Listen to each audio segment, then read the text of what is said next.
terserah Pertaminanya itu membayar lebih mahal, itu bagi mereka tidak penting. Nah, masalahnya kan yang mengambil keputusan ini bekerja untuk siapa? Untuk negara atau untuk orang yang cari untung itu, pemburu rente itu. Nah, kita khawatirkan Erick Thohir itu seperti itu juga gitu.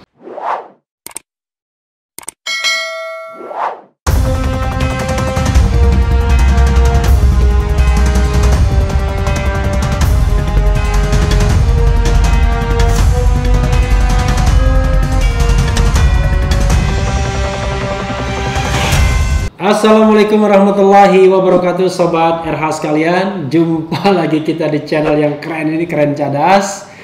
Kali ini saya ingin mencecar seseorang dalam Dicecar, dialog cerdas secara refli. Orang ini sangat concern di bidang sumber daya alam.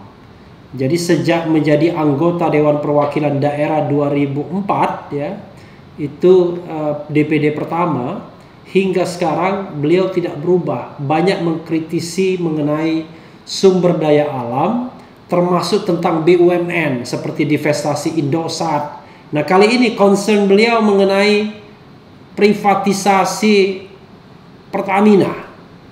Jadi suara kritis dari beliau sudah tersebar di mana-mana dalam bentuk tulisan.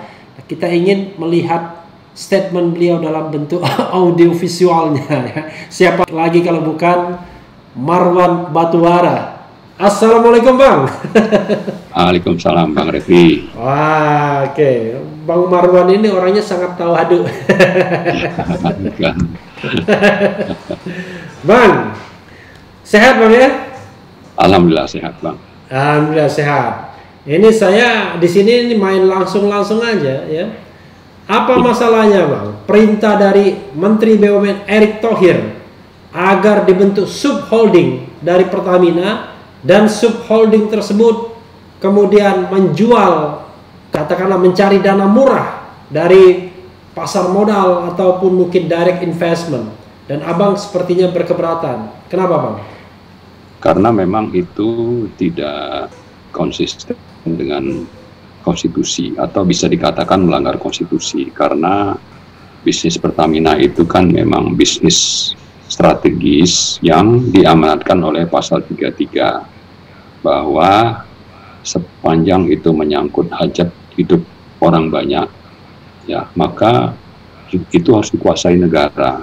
Sementara penguasaan negara itu kalau kita lihat di pasal 33 dijelaskan oleh MK ya, dalam putusan nomor 36 tahun 2012, lalu diulang lagi di putusan nomor 85 tahun 2013, bahwa penguasaan negara itu diturunkan ke level yang lebih operasional, itu ke 5 aspek. Ada aspek pembuatan kebijakan, ada penerbitan izin, ada pembuatan aturan, ada pengelolaan, dan ada pengawasan. Nah, bicara soal pembuatan kebijakan itu ada di tangan pemerintah, izin juga ada di tangan pemerintah, pembuatan aturan itu di tangan pemerintah dan DPR, pengawasan itu di tangan pemerintah dan DPR, tapi pengelolaan itu harus oleh BUMN. Ini harusnya konsisten dijalankan sampai nanti dipecah-pecah, istilahnya itu unbundling. Maka kalau itu menjadi core bisnis dari Pertamina, berarti itu terjadi pelanggaran terhadap konstitusi. Karena itulah kita tolak. Tapi kalau bisnis itu misalnya ada rumah sakit atau ada penerbangan seperti Pelita Air Service, itu bukan core bisnis, ya silakan saja kalau memang itu akan dijual atau di merger dengan BUMN lain. Tapi kalau bicara soal yang tadi yang terkait core bisnis, ini amanat konstitusi. Jadi urusannya bukan sekedar mencari dana murah. Jangan-jangan kalau dijadikan alasan dana murah, ternyata begitu dijual atau sahamnya itu dijual ke pasar, malah dapatnya itu persentase penjualan saham besar, tapi uangnya dapatnya sedikit. Malah terbalik dibanding misalnya kalau Pertamina menerbitkan surat utang atau global bond. Justru selama ini kalau kita perhatikan, dan itu kita bisa lihat di web Pertamina, tentang utang Pertamina itu sejak 2011 sampai sekarang itu berapa, diterbitkan kapan, dan bisa kita baca berapa tingkat bunganya atau kuponnya, itu umumnya lebih murah dibanding atau lebih rendah dibanding obligasi yang diterbitkan oleh negara. Artinya itu juga murah gitu.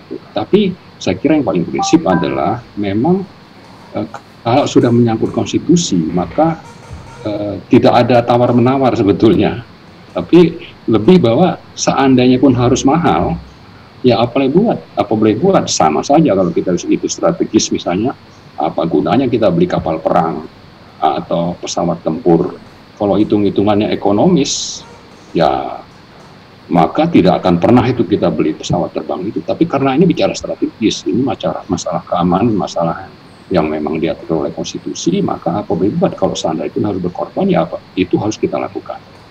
Oke Bang, tadi Abang bilang pengelolaan, ya pengelolaan harus BUMN karena yang lainnya tugas pemerintah dan DPR.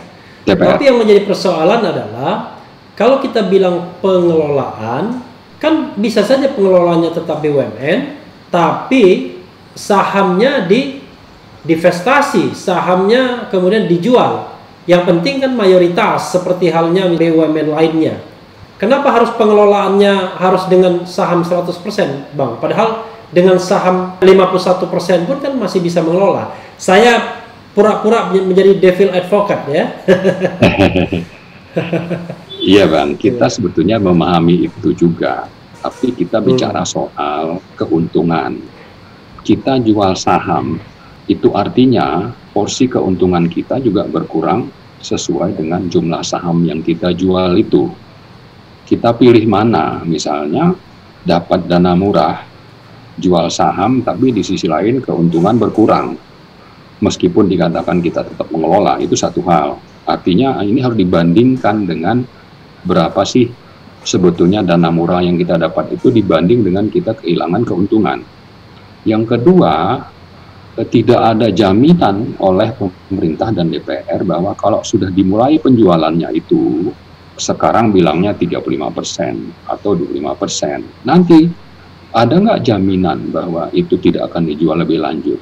Karena fakta sudah membuktikan waktu Indosat di divestasi tahun 94, itu pemerintah bilang jual saham 35%, yaitu 25% di luar negeri, 10% di dalam negeri. Dan tidak akan dijual lagi katanya. Belakangan dijual, pemerintah tinggal 50%, itu kira-kira sekitar tahun 2000 ya. Tapi di 2002 itu dijual sampai negara itu cuma tinggal punya saham 14%. Nah, setelah itu pengelolaan ada di tangan Temasek ya. Lalu terjadilah banyak hal, transfer pricing. Mereka misalnya membeli perangkat untuk BTS di Indonesia, tapi nanti tendernya di Singapura. Ya, lalu harganya itu ditransfer, cost-nya itu ditransfer ke Indonesia, sehingga kita dirugikan sebagai pelanggan. Tapi intinya yang saya ingin sampaikan adalah bahwa kalau sudah dimulai dengan penjualan sekian persen, tidak ada jaminan bagi rakyat bahwa mereka tidak akan melanjutkan penjualan di belakang hari, yang terbukti untuk kasus Indosat yang begitu strategis, yang sektor bisnis yang sangat strategis, itu akhirnya orang asing yang menguasai. Padahal di situ juga ada pengelolaan jaringan data perbankan, ada pengelolaan satelit Intelsat dan sebagainya, ada kabel laut, pokoknya yang strategis-strategis yang sifatnya internasional itu dikelola Indosat, dan itu sebetulnya kita sekarang berada di bawah kendali asing. Jadi banyak hal-hal yang merugikan dari sisi hankam, tapi sekaligus juga dari sisi bisnis itu akhirnya yang menikmati orang asing. Padahal kalau kita kembalikan lagi ke pasal 33 tadi, ini sebenarnya tidak boleh. Jadi berangkat dari situ, saya mengkhawatirkan nanti dicari lagi alasan. Ya misalnya tahun depan, sekarang misalnya dijual 25%, tahun depan itu wah kita terlalu banyak hutang nih, atau perlu membangun sekolah di daerah-daerah terpencil, maka kita perlu jual ini saham, ya, anak perusahaan Pertamina itu misalnya gitu ya, untuk nanti akhirnya kita jadi pemegang saham minoritas. Nah, karena Bang, ya, saya garis bawahi lagi ya. Ada dua pernyataan yang menurut saya tidak tegas ya dari Bang Marwan. Ya. Tidak boleh dijual, ataukah jaminan tidak dijual lebih lanjut. Karena itu dua pernyataan yang berbeda. Kalau tidak dijual berarti absolutely pemerintah negara harus 100% memegang saham Pertamina. Ya. Tapi kalau tidak boleh dijual lebih lanjut, berarti ada batasnya, ada boundary-nya. Boundary-nya adalah misalnya kepemilikan saham mayoritas. Yang benar yang mana nih, Bang? Biar tegas dan jelas. Yang pertama tadi ya, karena ini bicara soal amanat konstitusi, sehingga sebenarnya tidak ada tawar-menawar lagi. Biarpun katanya tetap menjadi pengendali, tapi kalau konstitusi sudah bilang jangan, ya jangan, ini harus dikuasai negara, meskipun soal tadi penguasaan negara itu bisa dibilang 100% atau minimal 51%, tapi saya kira kita berangkat dari yang paling istilahnya paling kuat pegangannya itu adalah pasal 33 dan itu harus 100%, karena banyak hal yang menjadi keuntungan bagi kita kalau 100% itu tetap dijalankan. Salah satunya tadi, kalau kita jual berarti potensi keuntungan kita itu akan berkurang. Tapi yang paling basic adalah ini harus dikuasai negara dan itu harusnya. Oke. Bisa nggak kalau saya mengatakan harus dikuasai negara karena ini adalah sumber daya alam, ya, bumi, air dan kekayaan alam yang terkandung di dalamnya dikuasai oleh negara, dan digunakan sebesar-besarnya untuk kemakmuran rakyat. Nah, dalam konteks ini BBM ini harus sebesar-besarnya kemakmuran rakyat. Jawa dan Papua sama harus menikmati harga yang sama sebagai bentuk dari keadilan bagi seluruh rakyat Indonesia. Bagaimana, Bang? Jadi biar saya agak mengkanalisasi sedikit juga. Saya kira itu juga bisa menjadi alasan. Tapi yang paling basic adalah tadi kita tidak tidak pas kalau kita menawar-nawar pengertian dari pasal 33 itu. Saya cenderung kalau memang itu amanatnya adalah dikelola negara, maka itu bagi saya itu harus 100%. Apalagi di balik itu banyak hal-hal lain yang bisa kita dapatkan manfaatnya. Misalnya kalau kita tetap dominan dengan saham itu, keuntungan akan optimal.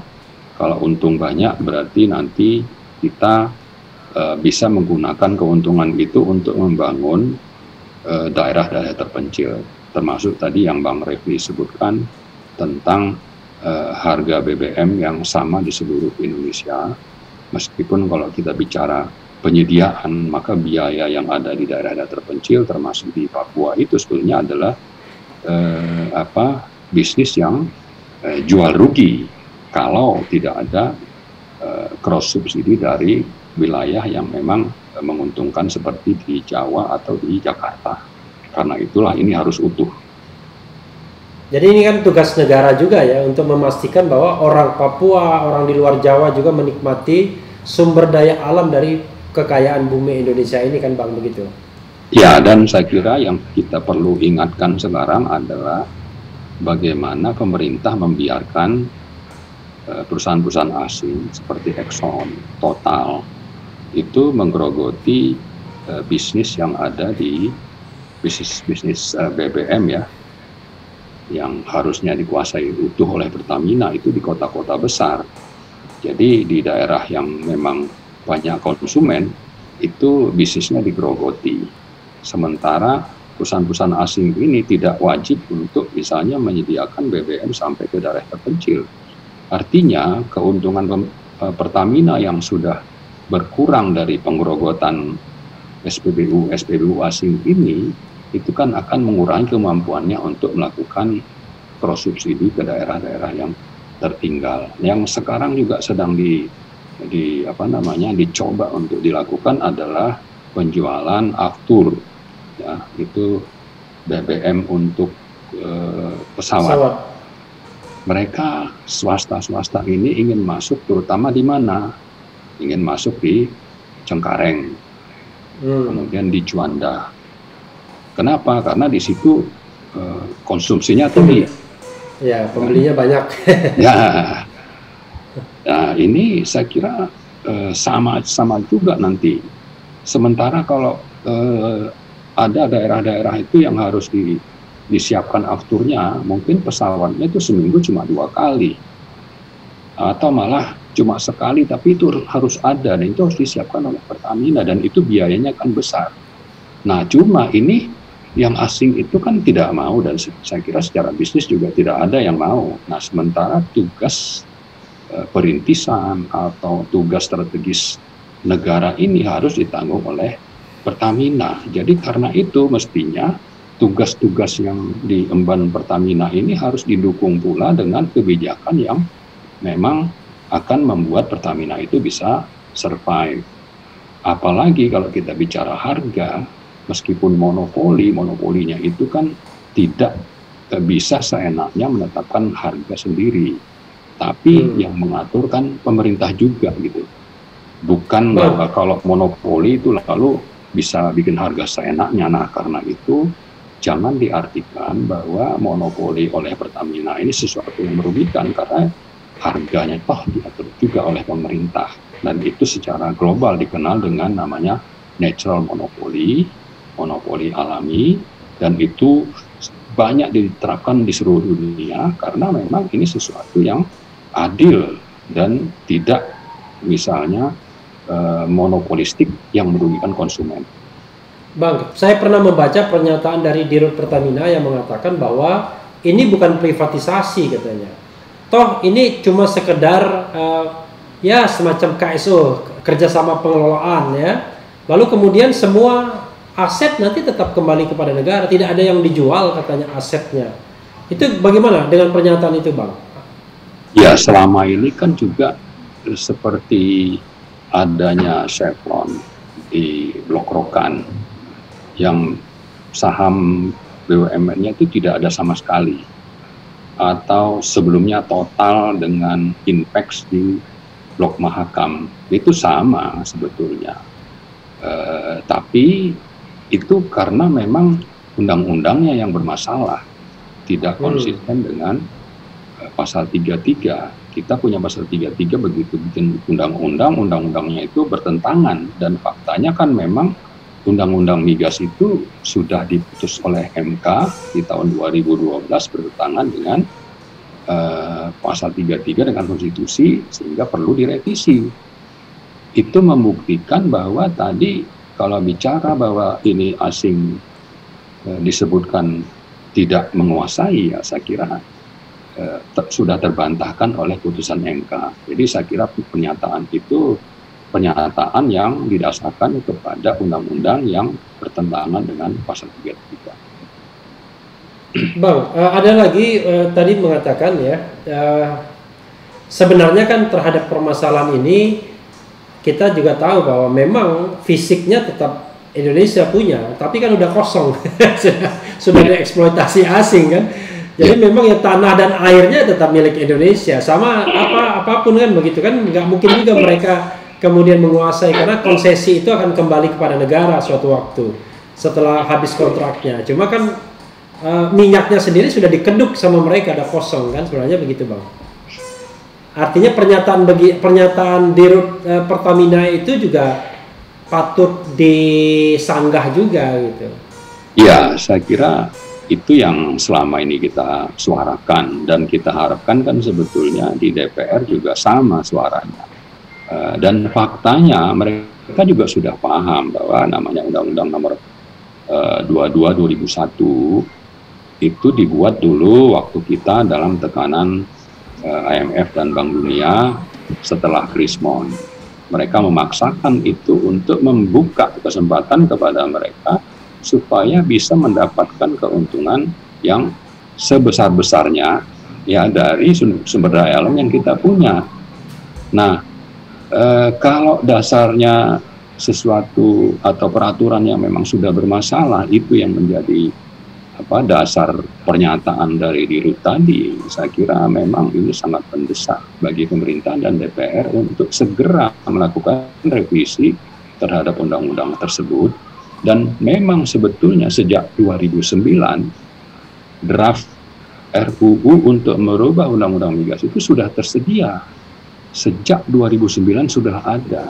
Cuma setelah 2 periode berakhir, ya, periode DPR 2009-2014, 2014-2019, itu seolah-olah mereka tidak menganggap itu penting, karena memang di balik itu banyak kepentingan, perusahaan asing atau negara asing yang mendapat keuntungan kalau itu tetap dibiarkan dan RUU itu tidak pernah dibahas. Nah, sekarang kita mau pilih mana, dan itu saya kira terus menjadi kesempatan bagi yang punya kepentingan, termasuk tadi yang disampaikan oleh Bu Nika, untuk terjadinya pelanggaran terhadap konstitusi, tapi di sisi lain itu akan menjustifikasi dilakukannya IPO, tapi ujungnya nanti adalah untuk kepentingan asing atau swasta yang memang berkepentingan untuk mendapatkan keuntungan dari bisnis strategis yang harusnya dilindungi oleh konstitusi ini.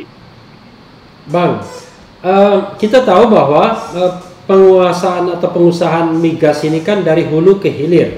Ya. Dan kita tadi Abang mengatakan kalau dia non-core bisnis, oke, silakan saja diprivatisasi, rumah sakit kah atau penerbangan kah. Tapi kalau dia core bisnis tidak. Cuma di dalam core bisnis itu kan kita tahu bahwa ada hulu dan hilir. Ya. Ada eksplorasi, ada eksploitasi, tapi ada juga transportasi. Lalu kemudian distribusi terakhir ya kepada market atau end user. Ya. Itu yang harus dikuasai negara 100% itu semuanya, ataukah barangkali kita bisa hilangkan beberapa bagiannya, misalnya transportasi, pengapalan tidak perlu dikuasai 100%, bisa dilakukan asing atau swasta, jadi Pertamina bisa lepaskan itu, atau hulu dan hilir itu satu kesatuan Abang melihatnya? Karena ini juga persoalan yang sedang ditanyakan oleh komponen-komponen dalam tubuh Pertamina juga. Itu saya kira harus menjadi satu kesatuan. Jadi yang namanya core itu termasuk transportasi, apalagi kalau bicara tentang mengangkut BBM atau minyak mentah atau gas, itu kan sudah bisa kira-kira diukur ini nanti setiap bulan ngangkut berapa juta kiloliter, atau gas berapa ton misalnya, atau juta ton, sudah tahu, dan itu tidak umumnya sih tidak ada penurunan kecuali memang waktu terjadinya COVID ini. Tapi yang lebih populer istilahnya itu adalah bahwa ini bundled ya, service, jangan di unbundling, karena yang namanya di bundle itu pasti lebih murahnya dibanding lebih kompetitif ya. Unbundling. Ya.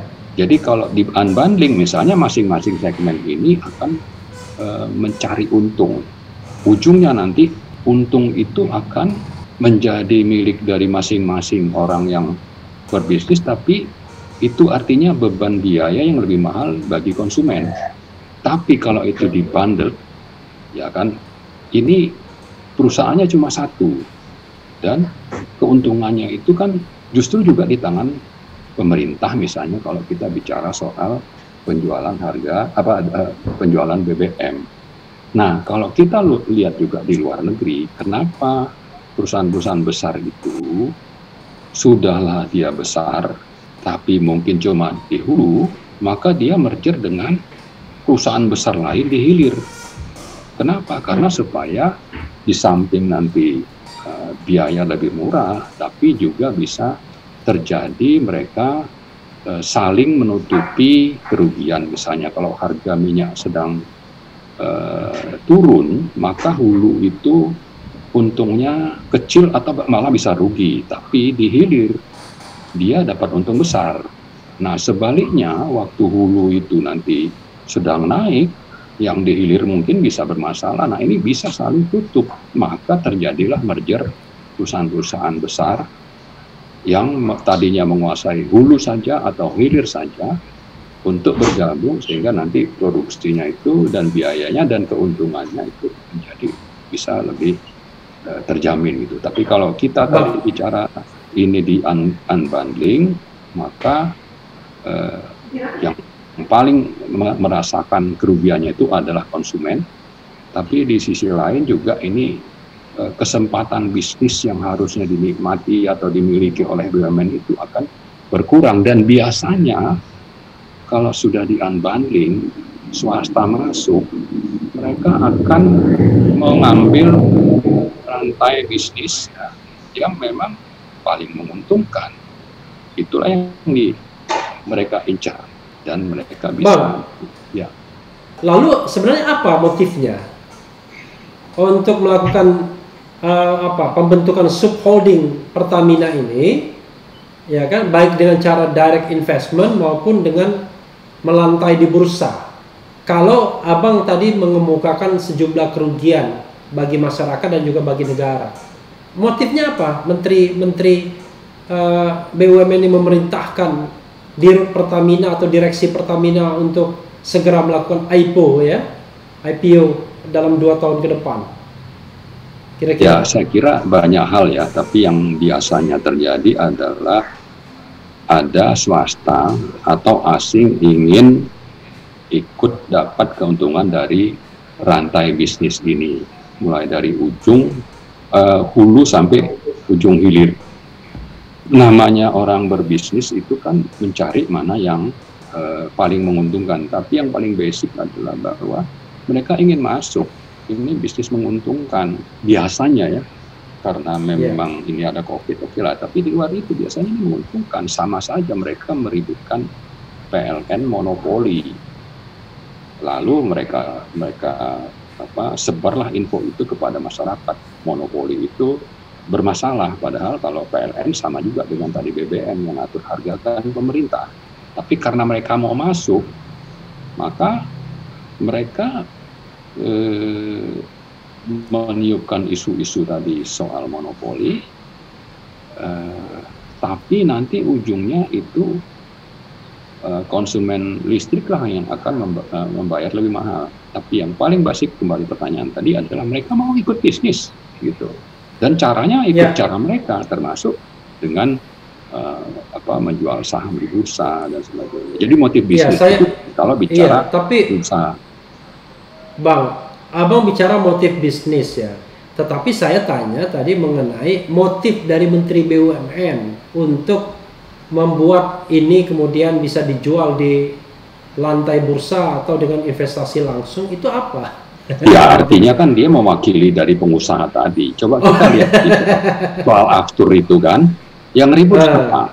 Menteri Perhubungan lah, Luhut lah, menteri segala urusan, itu kan yang bersuara itu, ya kan?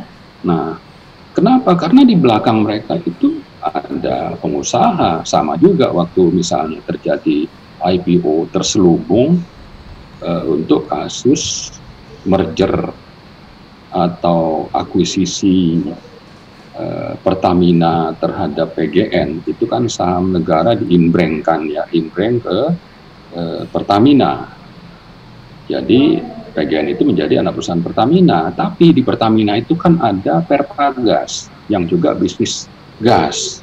Ini secara otomatis itu katanya nanti kalau ini nggak digabung tidak efisien, tapi caranya itu kita bisa katakan adalah IPO secara tidak langsung, karena begitu Pertagas masuk ke PGN, maka saham Pertamina di situ tidak lagi seperti sebelumnya 100%, tapi tinggal 54%. Nah, tapi di sisi lain ini kan akan menguntungkan pemegang saham yang sudah dijual tadi. Artinya 44% saham PGN itu sudah menikmati hasil dari ditransfernya Pertagas ke PGN. Nah, sama juga ini mereka mau masuk. Nah, tapi ada hal lain sebetulnya waktu proses IPO itu nanti ada meng-hire konsultan, ada yang terkait keuangan, harga, ada yang terkait dengan legal, aspek legal. Ini biasanya juga ada fee-nya itu gitu. Dan tapi besar fee-nya. Ya, tapi itu kecil lah. Tapi yang lebih penting tadi ada dorongan dari pihak swasta dan asing, dan apalagi kita kan juga meng-hire konsultan itu asing. Ya, asing memang punya kepentingan. Ini abang melihat bahwa banyak free riders-nya ya, banyak penunggang-penunggang gelapnya dalam isu subholding Pertamina ini ya. Oh iya, iya. Salah satu misalnya soal yang disebutkan itu kan shipping ya, perkapalan. Itu kan bisnisnya kan juga besar. Tapi yang lebih penting bahwa ini kan aman, captive. Nggak ada pesaing, kemudian ini pasti dipakai. Karena harus ngangkut BBM kemana-mana, dan itu kan setiap tahun rata-rata itu pertumbuhan sekitar 4%. Sama juga dengan gas. Artinya mereka ingin supaya itu mereka dapat juga gitu. Nah, sekarang malah Pertamina sendiri itu sudah cukup banyak juga menyewa dari perusahaan-perusahaan kapal yang ada. Tapi sebetulnya lebih bagus kalau memiliki sendiri. Kita ingat kasus Laksamana dulu, kasus VLCC. Itu tanker yang sangat besar ya. Dibeli karena memang menguntungkan. Tapi belakangan oleh Laksamana dijual, cuma karena memang dibutuhkan, disewa lagi Pertamina kepada perusahaan yang membeli VLCC itu, ya kan? Jangan-jangan perusahaannya itu sudah untung dari dari sewa. Iya Pak, itu sudah jelas, Tapi motif dibalik itu kan memang karena bisnis ini menguntungkan, mereka ingin menguasai. Terserah Pertaminanya itu membayar lebih mahal, itu bagi mereka tidak penting. Nah, masalahnya kan yang mengambil keputusan ini bekerja untuk siapa? Untuk negara atau untuk orang yang cari untung itu, pemburu rente itu. Nah, kita khawatirkan Erick Thohir itu seperti itu juga gitu. Dengan alasan itu modusnya itu sama seperti Bang, RUU Minerba yang baru disahkan, yang memungkinkan pengusaha-pengusaha tambang itu menguasai lagi tambang yang harusnya sudah kembali kepada negara. Abang ngikutin itu juga? Kurang lebih seperti itu? Iyalah Pak, kalau itu malah lebih besar lagi duitnya kan. Kita tahu, saya kan kalau nggak salah ada 10 kali nulis itu berseri ya sejak Februari. Salah satu yang saya tulis kan terkait dengan berapa sih potensi batu bara yang dipersoalkan ini. Terutama yang kaitannya dengan kontraktor PKP2B yang akan habis kontrak dalam setahun 2 tahun ke depan.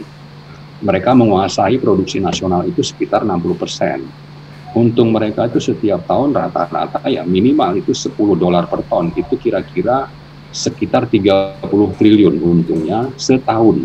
Dan potensi batu bara itu untuk 20 tahun ke depan itu kira-kira antara 3.000 sampai 6.000 triliun, 6.500 triliun. Itu bisa kita lihat dari data yang resmi diterbitkan oleh Dirjen Minerba. Jadi kita bicara soal aset yang begitu besar, yang kalau undang-undang itu tidak dirubah, itu bisa menjadi aset BUMN tambang kita.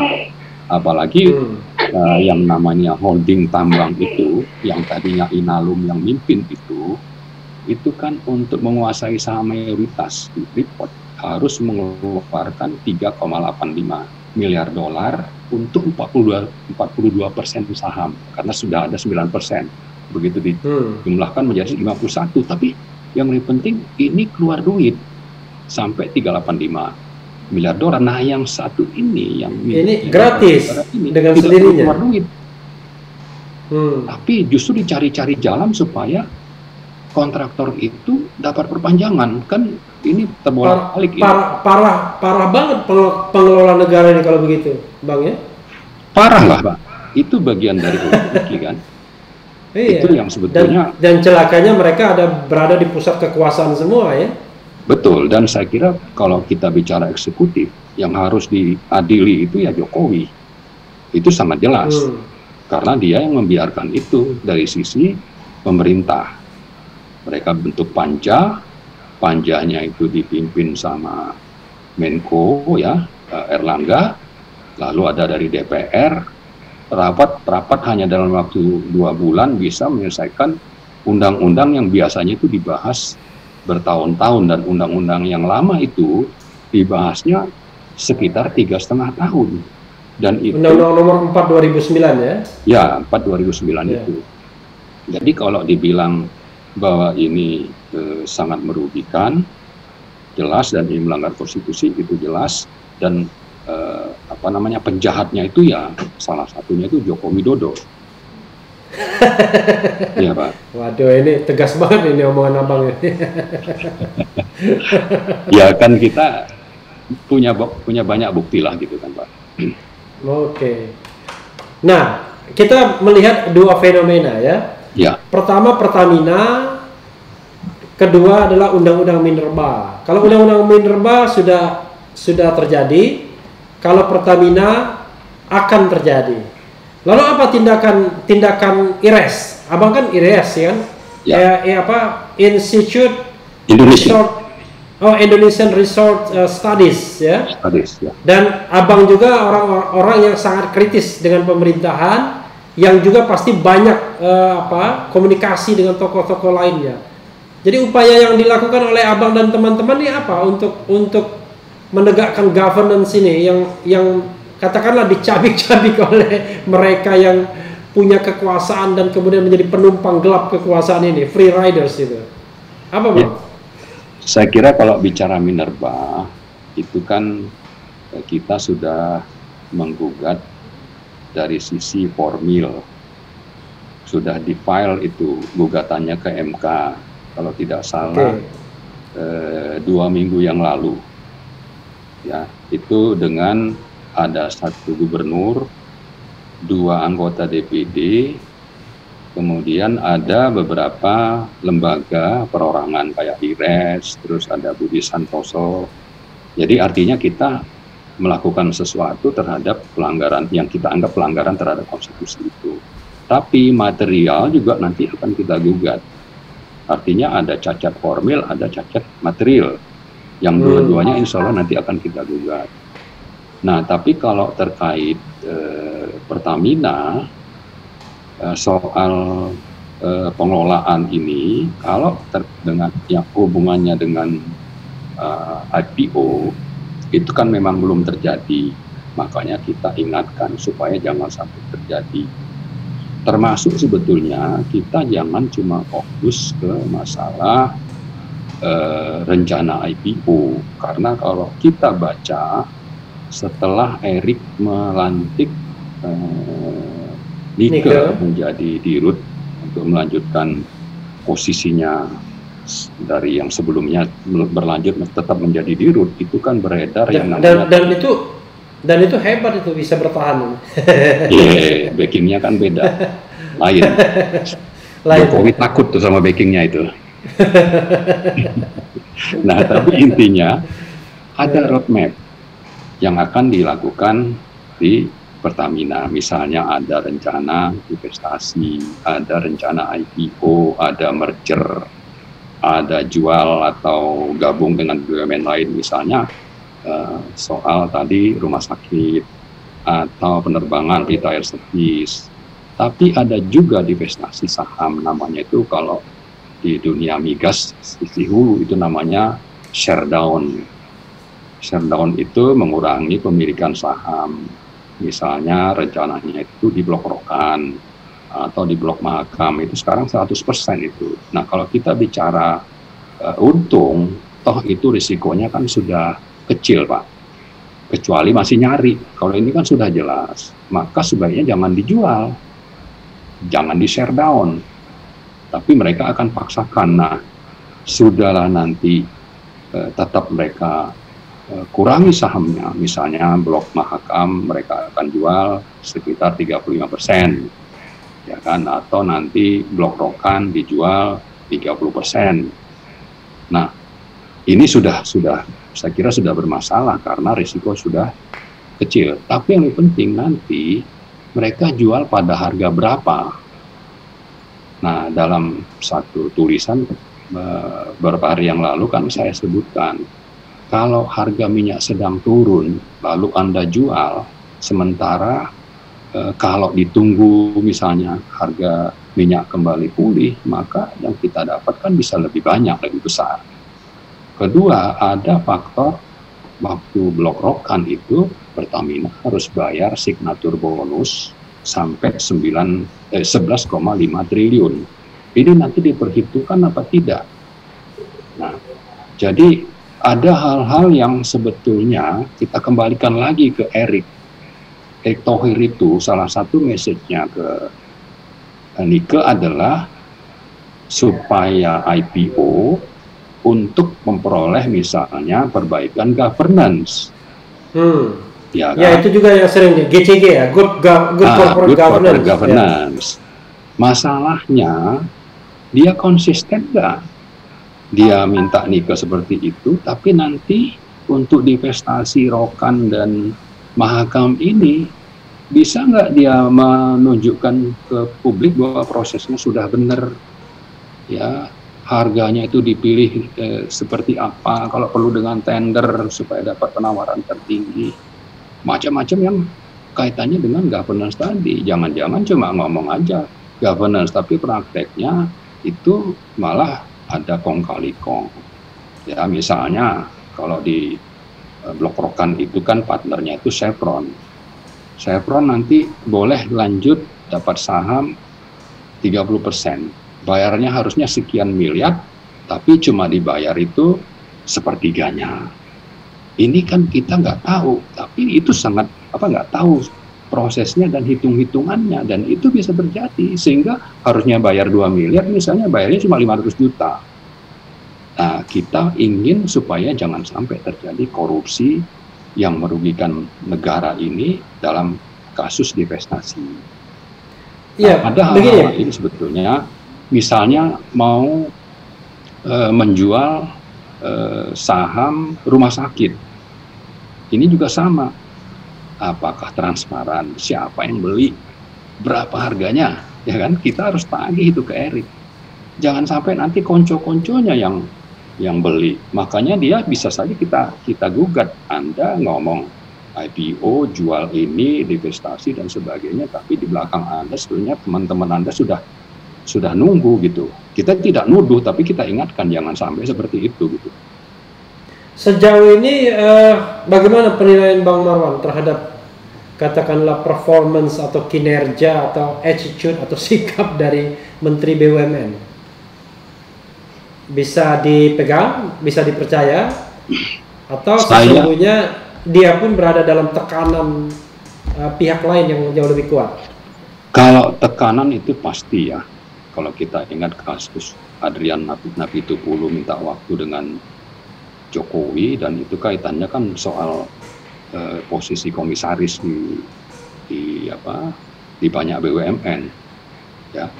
Artinya tekanan itu bisa dari orang-orang partai, tapi bisa juga permintaan dari presiden. Tapi saya kira kalau orangnya memang punya integritas yang tinggi dan berani, dan kalau memang tidak punya track record yang bermasalah di belakang di masa lalu, mestinya dia bisa konsisten. Tapi kalau dia juga punya masalah, ya saya khawatir dia tidak bisa punya sikap yang konsisten dan tegas. Dan saya kira dia kan di Adaro itu ada kasus, dan saya pernah dulu melaporkan ke KPK, mereka melakukan transfer pricing untuk batu bara yang dijual misalnya ke luar negeri, ke Singapura. Ada kontrak jangka panjang, jual batu bara sekian tahun dalam range harga itu sekitar $15, padahal harga waktu itu sudah sampai $25-30, terjadi transfer pricing, dan itu adalah dilakukan oleh Adaro. Artinya saya sih tidak terlalu tidak terlalu heran dengan sikap Erik sebelum-sebelumnya ini gitu. Jadi kalau ada rencana yang seperti itu, ya namanya juga Erik, ya sudahlah kita. Termasuk undang-undang Minerba ini nggak ada pembelaan. Saya kira sudah maklum. Ya, saya kira sama, karena di situ kan ada salah satu yang akan habis kontrak PKP 2B-nya itu kan punyanya abangnya itu Boy Thohir bersama Sandiaga Uno, lalu ada Willem Suryadiraja ya.